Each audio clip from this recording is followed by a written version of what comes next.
গুরুর আশীর্বাদে পেয়েছি যে সুর, আজ তা ছড়িয়ে দেব দূর বহুদূর।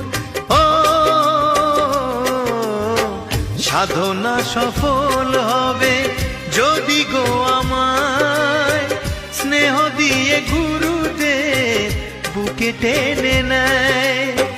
গুরুকে জানাই আমি শ্রদ্ধা প্রণাম, তাই তো গুরুর মান রাখতে এলাম।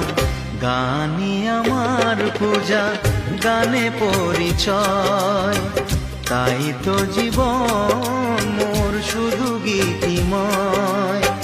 শোনাতে এলাম গান এই আসরে, ভরিয়ে দিতে প্রাণ সুরে সুরে। গানই আমার পূজা, গানে পরিচয়।